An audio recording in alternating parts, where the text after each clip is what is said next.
we'll just maybe go ahead and start out with your names and your titles, and we'll start from there. And then I've got a few questions, and we'll just see where the conversation takes us. So you want to go ahead and start? My name is Saba Mitchell, and I'm a firefighter with the Denver Fire Department. Fine. My name is Warren Mitchell, and I'm honored to be Saba's father, but also serve in the role as the Division Chief of Safety and Training for Denver. Well, thank you both for being here today. We just like to highlight and talk with members of the Denver City family and community members to learn a little bit more about you and what you do for the city and county of Denver, but also learn a little bit more about you as well. And so, Saba, what inspired you to really become a firefighter? And I know that that might be an obvious question, but there might be other reasons as well. So when I was in kindergarten, they asked us in 20 years, where do you see yourself? And I had put, I want to be a firefighter, just like my dad. And so growing up, he's the real reason why I wanted to go towards the fire department, just because I always looked up to him and he was like my hero. And it was really cool, like being able to go for holidays and just getting to experience that like family aspect and what they do. And I was like, oh, I want to do that. And then once I joined the cadet program, I was fortunate enough to be able to see what public safety does as a whole and figure out like what path I wanted to go down. And I wanted to become a firefighter just because it's an awesome job. You get to serve the community, but you also get to fight fires, and there's the team aspect of it. So when you're in a firehouse, you're working as a team, and that's something that I've really enjoyed and that I wanted to be a part of, because I'm the youngest of seven. So I've always had like a whole crew basically with me like all the time. So yeah. You roll with your entourage. I like that. You're used to like working as a team, and definitely being the youngest, you figure out how to get your needs met with the entire team. So, that's an awesome answer. What about you? Well, as a young man, I really wanted to serve the public, and I had a little bit of a draw to adventure, and there really was no other career that personified that as much as the fire service. But as I got in and it evolved, there were so many other things I hadn't considered. This career has given me the ability to support a wonderful family, have many opportunities and make a good life. And then not only have I got this really profound ability to serve the public when things are really tough for them, but we have a family environment that I could have never estimated how important it was to me. It was like a second family that helped me both personally and professionally. And then also the prestige we have. I'd like to say that that's not important, certainly not why I went into it. But I joke that we get instantly better looking the moment we put on our uniforms, both men and women. And, when we go to the grocery store, people trust us and they want to talk to us. And it's really nice to be able to represent that reputation. And of course, that reputation wasn't just earned by me. We've had men and women who have given the ultimate sacrifice. And certainly on a daily basis in Denver, I have Denver firefighters who are risking their life and exposing themselves to risk and trauma. And the public recognizes that. And it's nice to be part of that. That's such a great answer, because it's true. It's so true. And we were talking a little bit earlier about that responsibility that goes with that prestige and place in the community, because people really do trust the fire department and firefighters to really help them. And, with you both working in the same field, and, Saba, you growing up and seeing your dad, and when he was getting ready to go to work, or you going to events at the firehouse, how has working in the same field, now that you're an adult and you're a firefighter as well, how has that affected your relationship with your dad, probably personally, but also professionally? So personally, how that's affected our relationship is I feel actually like closer to him, and things that didn't make sense when I was younger like make sense now, like why he came home and he would take a nap. I'm like, what are you doing? Like I just didn't understand. But now I understand he was taking a nap because he was tired or he was up all night like running calls. And so things like that make sense, or stories he would tell us from like calls that he went on. Like I kind of like have an understanding now of like what he was talking about, and kind of being able to like be a firefighter as well. Yeah, it's just really cool to share that experience. But then also if I am having a hard time or whatnot, I'm able to talk to him because I've always felt, very comfortable with my dad, and he just, I feel like, understands. So I'm able to talk to him, and he's able to give me great advice, and so I feel like it's brought us closer together. Oh, that it's always nice to hear when, a child sees a parent role modeling those self-care pieces of that, you have to process things in a certain way, and just being able to model that. But then now you have that understanding of how important self-care is, and those different pieces. And so that really, really shines through in your answer, and how you explain that. Yeah, Thank definitely, you. definitely. To the other side here. Yeah. Well, along the same lines, I'm terribly proud of you, Saba. But before Saba was an exceptional firefighter with really high leadership, she was a teenager. And it reminded me that I was a teenager. And so this job really is a sacred calling. It's hard to get. There's a lot expected. And to see her rise to that occasion reminds me of how much we can grow, and how you don't have to start out capable. You get there. And I'm not saying she wasn't capable when she got hired, but she's still very young, and she's doing things that are so important, that are literally life-saving things. She's already done CPR, she's started IV, she's gone to a fire. And so it reminds me that this next generation is going to have their struggles just like I had them when I was young, just like I still make mistakes, but they're very capable, and the community is very safe in their care. The other thing that I think it's been helpful for me to grow professionally because of our relationship with her there is that as a division chief, as much as I want to be open to criticism, the infrastructure doesn't lend itself to people feeling open to have conversations with me about organizational changes or my own personal leadership. Your youngest daughter will tell you. And so a lot of times we have conversations where I have just my dad hat on. But I can't help but grow professionally because she's also able to give me candid feedback about how she sees things as one of the most junior firefighters in the organization. So I've been blessed to be able to have that as well. That honest feedback, I have to say, is it kind of sometimes can get you right in the heart, but it is so honest, and that growth, and what a unique relationship that you both have. And when you're able to give your dad that honest feedback, what's the best way? Because I think the way in which you're able to do that, for him to hear that, what have you discovered works best, Saba?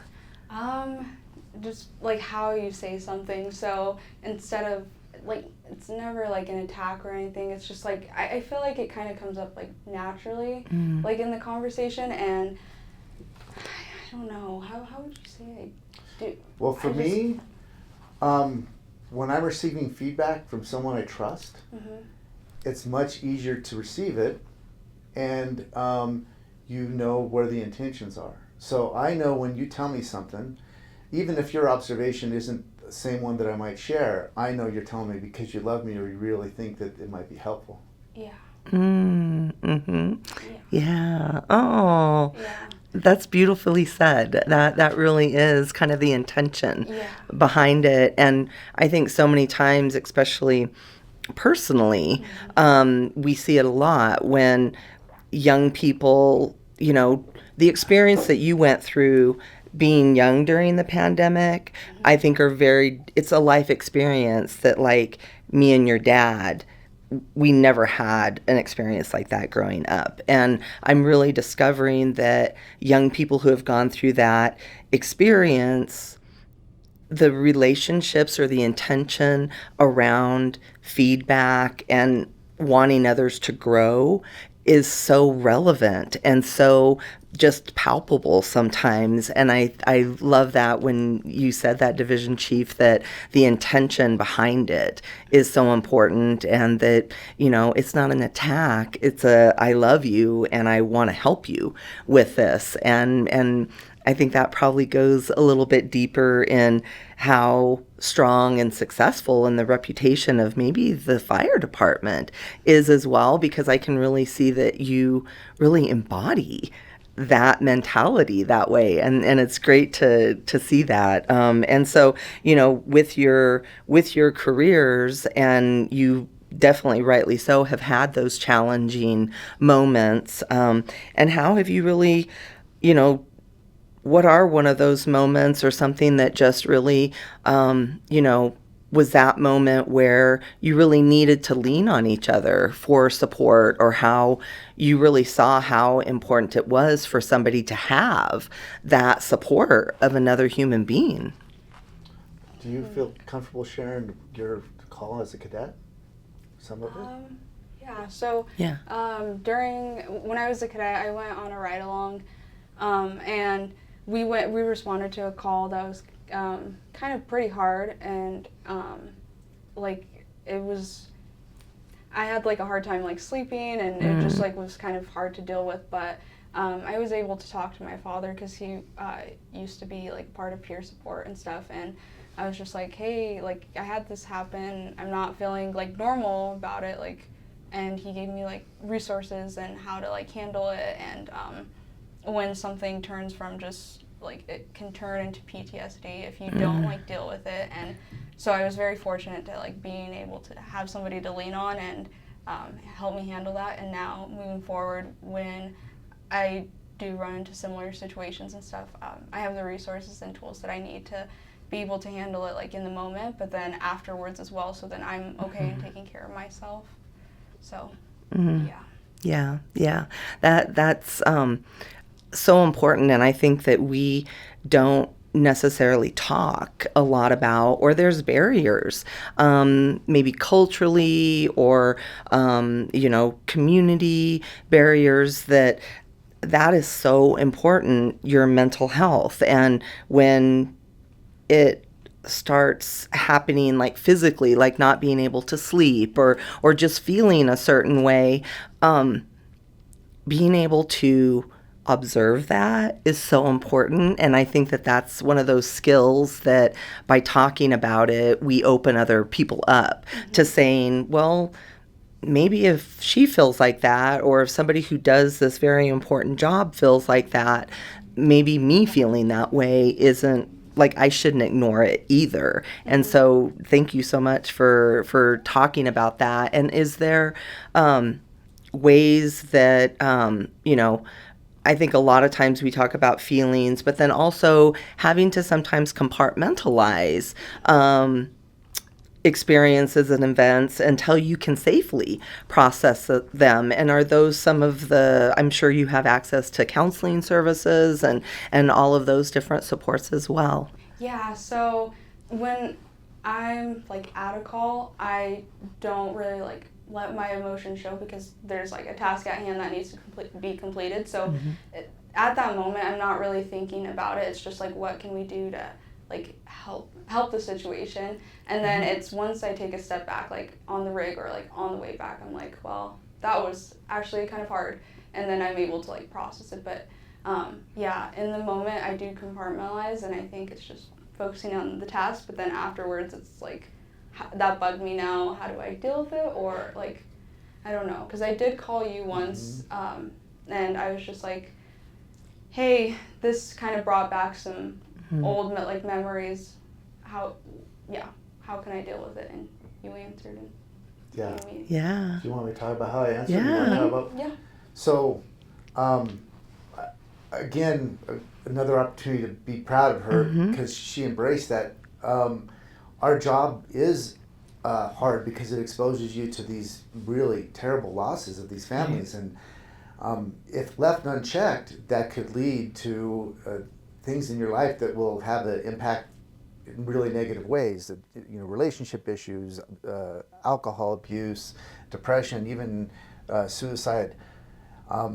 And that paints a really bad picture that really isn't fairly accurate, because we have so many things that are there to mitigate those things. We have a family both at home with us, but also on the job. We have professional services provided to us.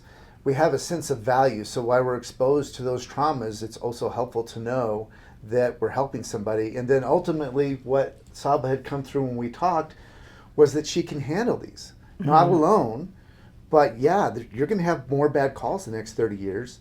And you have the skills and the support to be able to mitigate those. Right. And so, and it was really a short conversation after that. I think you kind of had some self-efficacy of like, I can do this job and I can handle these things. And you went on to use some of those coping mechanisms. Mm-hmm. Mm-hmm. Yeah, I mean, a lot of times those coping mechanisms are, we don't as a society talk enough about, you have that post-traumatic stress as well, and that a lot of people that you're serving and you're trying to save also have that. And I think talking about it more, it normalizes the conversation, because we do as a society utilize a lot of coping mechanisms that are maybe negative, but that if you flip that, you can inspire those coping mechanisms, like depending on your family, talking it through, etc., that can turn that around. And so I think it just shines a light that, you on your day-to-day have to deal with that as well. And, as we're talking about this, on the other side of it, what are one of those really rewarding experiences that you had that you were just like,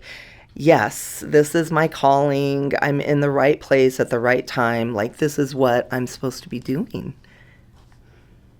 Do you want to go first? I know we've been starting with you a lot. We'll give you time to think about that one. Yeah, well, yeah. I have 30 years. I know. Experiences. Wow. I mean, there are so many individual calls, and some of them really didn't have. They were tragedies. But being able to be part of a team that helped people during those most profound moments in their life is beautiful. Now, as the division chief, having an opportunity to help develop processes and leadership that help the next generation, and then I get to see new recruits from their day one to the point that they graduate and then on to their career. And it's so fun to see their enthusiasm and know all the wonderful, amazing things that they're going to contribute to over the next 30 years is really a highlight of my career. And then that's just, the cherry on top of one of them is my daughter, and her brother is also on the job a few years ahead of her. And so those have been some of the highlights in my career. Wow. Yeah, I can imagine just the pride that you feel, and the love and support that they saw what you did for your calling, and they followed you in that path. And when, they were younger, how did you talk about the job? Or was it really how you role modeled, or kind of, I guess, where you were able to convey that this is a career path that your kids could look at too? I often describe there's a lot of legacy firefighters, and both positively and negatively, it's described as the Friends and Family program. Saba got hired because of her merit, but I think people underestimate how wonderful this job is, and they become overwhelmed with how difficult the process is. And so I didn't spend a lot of time setting them up to become firefighters. But for me, the job is a calling, and I think they recognize that there's no firefighter who doesn't love his job. There's a lot of firefighters that might complain, but all firefighters love their job. And so I think when they started having those questions about what they wanted to do with their life, they automatically at least looked at that because I love my job so much. And then I think supporting them in the fact that they were capable of doing that, and that there was a long process. So I think so often as a young person, our ability to see a long-term objective is difficult for us to comprehend. And so going through an application process that sometimes is 9 months long, having a coach on your side saying, nope, come on, let's you can do this, let's fill this out, let's do this, and giving them that confidence is kind of where I had it. But Saba really made this direction on her own. When she announced it to me that this is what she wanted to do, it was a bit of a surprise to me. I think that I initially, to my flaw, underestimated her her commitment to the process. And so while I've been there to support her, she owned it. Nice, nice. I love hearing that all the time when, being able to kind of step into a different space. I mean, it's and that support, I think that you really gave in different ways, because it is hard to not have that instant gratification. I think that's another thing that we maybe, sometimes it's a skill that you can cultivate, is making sure that you can see something through, but it's always really helpful when you have a guide or a mentor or a parent to help you with that process. And kind of, as you were navigating, looking at this as a career path, and what were some of those fears that you had as you were exploring it? If the job is really for me, like, like, am I capable of doing the job? And then, so those were like worries and stuff. But like, yeah, the job is for me, even if I don't see a lot of people who are like my size or who look like me and stuff. Like, yeah, I knew that this was a calling for me. And so going through the academy, completing that, which is just like the first step into a long career, I am capable of doing the same tasks that other people on the job can do, but it just might look a little differently because I have to use techniques and stuff. So it's just realizing not to compare myself to somebody who's 5'4" like me versus somebody who's like 6, I don't know, 1, 2, whatever, there's going to be a difference in strengths or height and stuff. So it's just figuring that out, and then I think. That's so inspiring, because I think so many times, especially when it's a career path that requires a physicality of it, there is always that question of, can I do it? And then with all of the different societal voices that feel like they have the right to comment on women's bodies, layering that on top of it, I mean, you really need to know that this is your path and your calling. And I think having that support, rightly so, of your dad and your family really was instrumental, or really helped you come into that space. And so as, when you maybe, Saba, look at a new cadet or somebody coming through, what are those tips that you would give them, or kind of that mindset maybe to take on this challenge? Something I would probably tell them is know why you're doing something, and then have a passion for it, and don't give up, and try not to take things personally, because if it's really what you want to do, then you have to work hard, and hard work will, open the door for a lot of things for them. So Nice. I think it's just really having that passion, because then when things are hard, or when they're doubting themselves, or other people are doubting them, they have a passion, and they'll have that drive to just continue on and say, I know I can do it, and then they'll be able to accomplish it. Nice, nice. Those are great words of wisdom. And for you, Division Chief, what would your advice be, and not necessarily for new, folks coming in, but folks that have been with the department for, 5 years, 10 years, 20, upwards of 30 years, what would your advice be to folks that have been doing this job for a lot of years? I don't know that I have advice for the people I work with. I'm so honored that I think their commitment is so high, and I don't really have much there. But I do have some general advice that kind of reinforces what Saba said, and I think when people are looking to make a career change or investment, oftentimes we react to the world in a way that we kind of just move where the pressures move us. And then 30 years go by and you're working in an office and you're doing the job that supported your family, but you may not have consciously got there. And that may or may not be a good thing. But I would say if you want to be a firefighter, or if there is another career that you are interested in, it almost always requires identifying where you're going. And it doesn't mean that you can't change it, but the sooner you start thinking about that as a young person, is where do I want to go, then the sooner you can make a flight plan. And so deciding what that objective is and then planning it and then implementing the plan. Because the alternative is just you get a job because you interviewed for it, you get comfortable with the money, you may change once or twice based on some type of situation or financial situation. But those who have the truly rewarding careers are the ones who gave it some thought, developed a plan, and then implemented that plan and adjusted as they needed to, rather than letting the world kind of act upon them. That's such strong advice.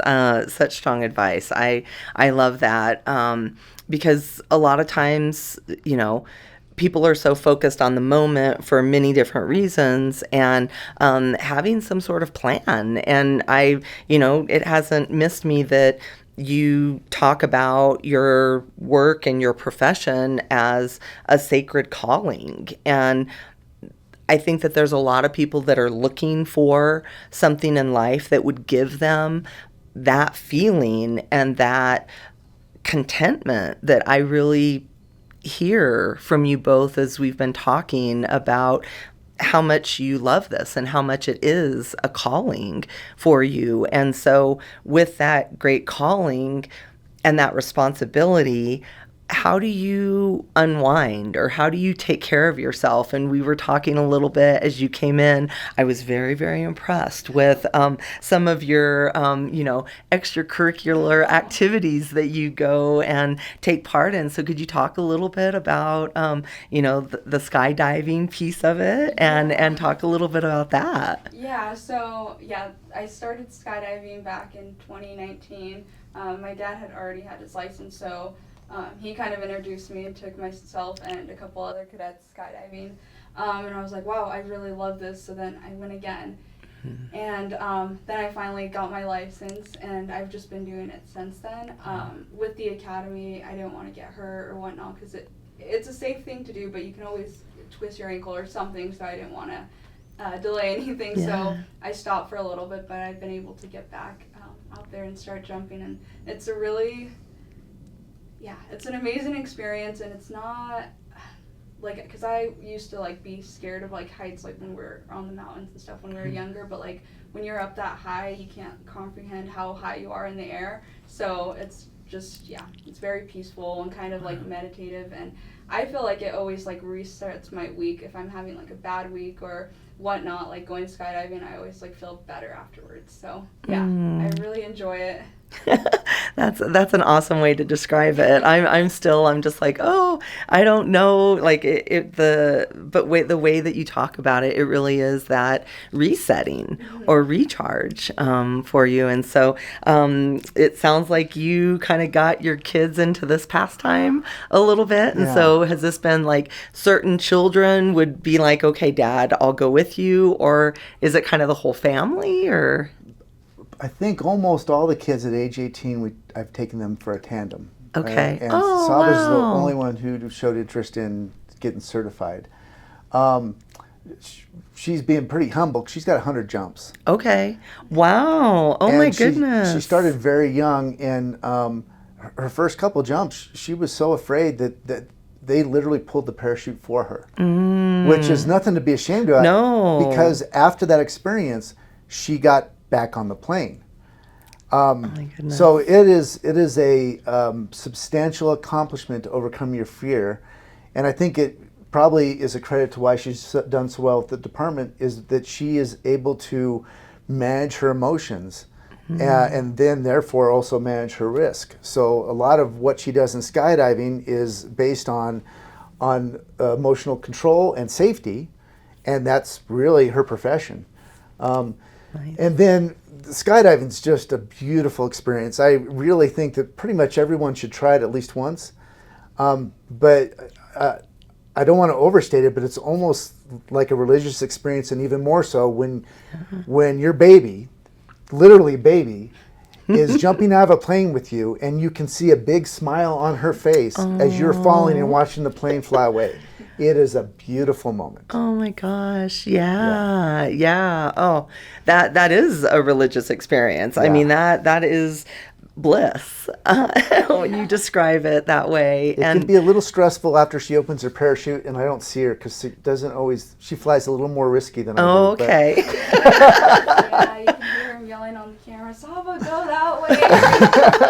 Oh my gosh, yeah. One summer my we did goodness. quit jumping together until she had a little more coaching because I was making it worse. Yeah, no. I think that's a good skill as a parent too. Yeah, I recognized I wasn't the right one to be her teacher. Scenario. I was not the parent that was going to get you your driving hours. It was not going to be with me. So yeah, I can only imagine that would be on steroids. Yeah. That way. And what are those other ways that you kind of take care of yourselves? I think so many times people are just interested in kind of how do you on a day-to-day? It sounds like the skydiving is definitely something that you look forward to, but kind of that day in and day out piece, because people's perception of their stress varies greatly. But I think sometimes interviews like this give people a different foundation point to say, okay, your stress level during your day is here. My stress level, I'm not saving anybody. I'm not going out on a call. So kind of that reality check around it. But how do you go through your day and just take care of yourself? So for me, I like having a routine. I think I do probably better with a routine, but working out really helps me, because I enjoy lifting. So that's something that I do for myself that helps me kind of relax and take the stress off, because outside of being a firefighter, I'm also Saba, and being a firefighter is not my whole identity. Right.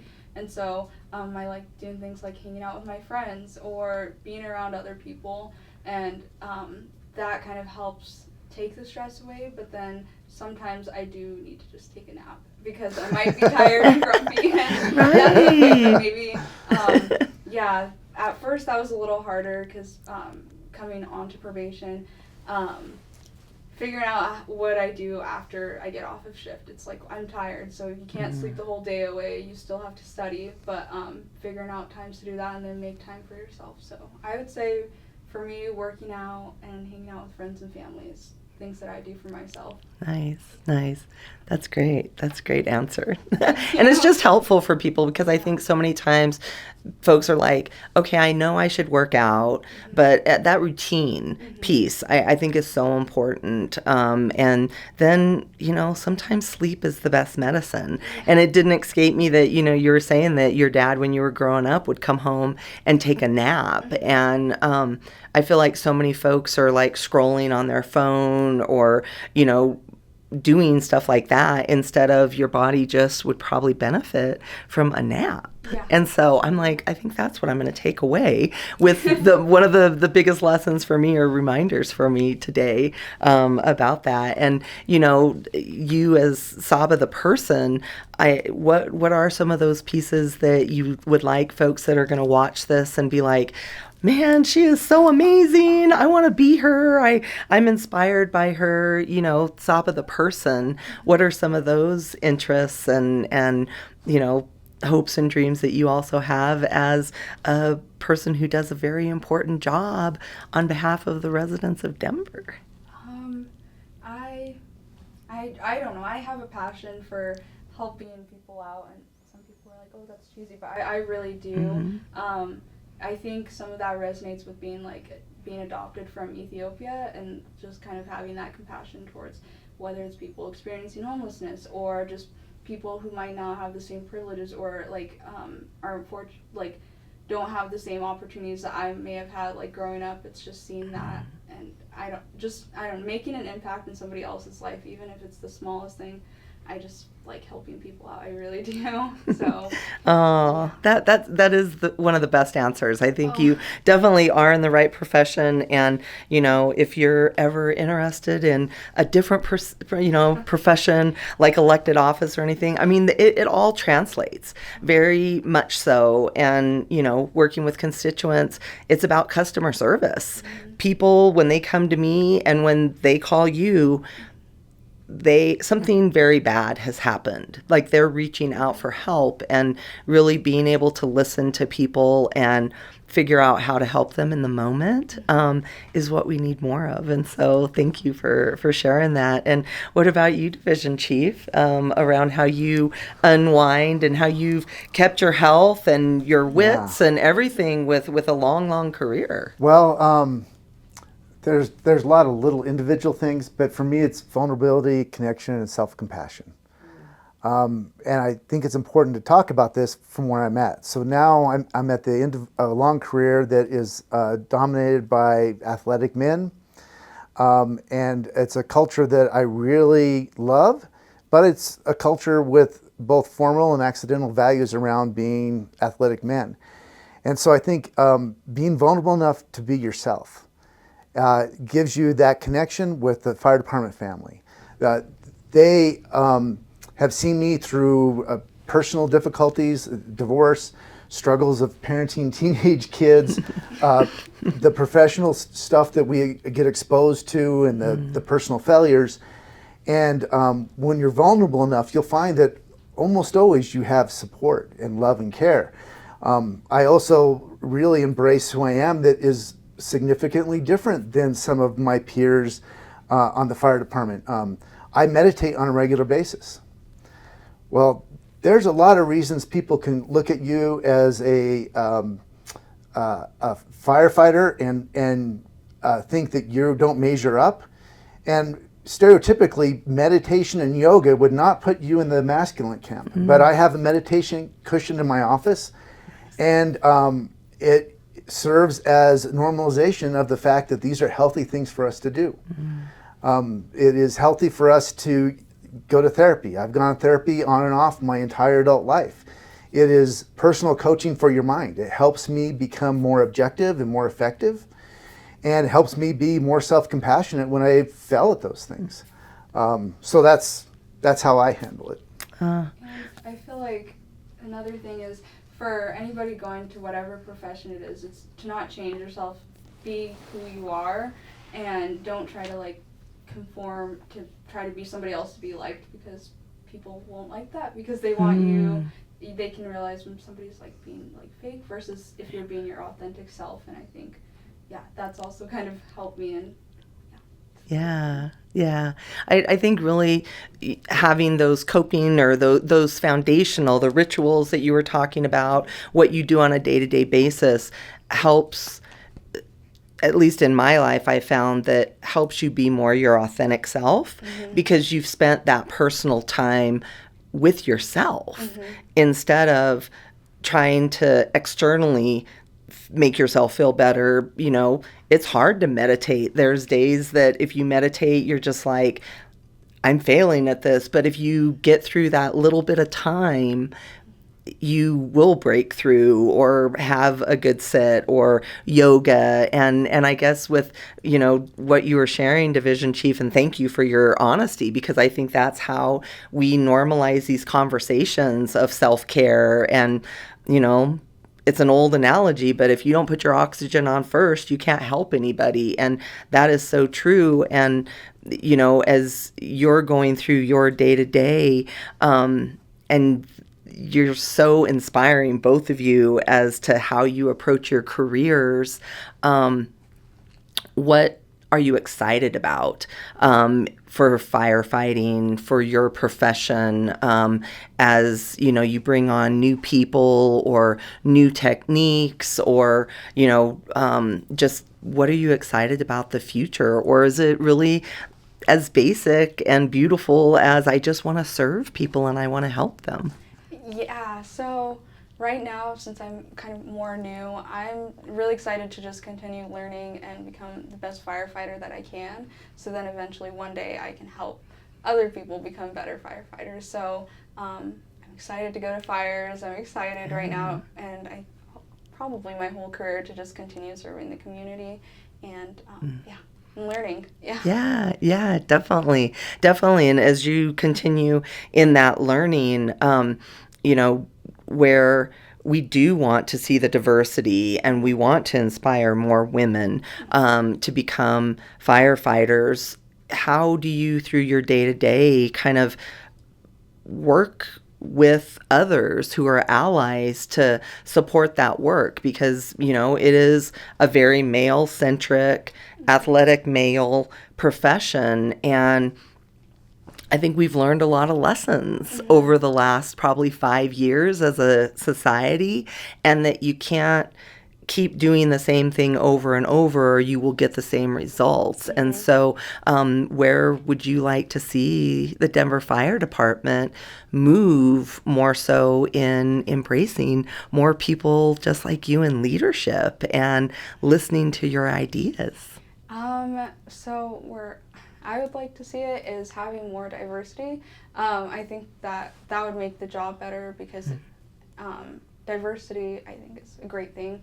And but with that, having more women or people who are diverse is just like if they want to be a part of the fire department, if they want to serve the community, then they have the passion for it, and the doors should be open to anybody who would like to join. And it can be intimidating because if you're first starting out with not very a very diverse fire department with a lot of women or minorities, whatnot, it can be intimidating. Or if they don't have people who they if they don't have anybody that they know on the fire department, so they don't know the culture or kind of the expectations or personalities and whatnot, that can be hard for them too. So letting people experience maybe doing ride-alongs, and then they're figuring out, okay, I do enjoy this, and then just having people like mentors or resources that they can reach out to.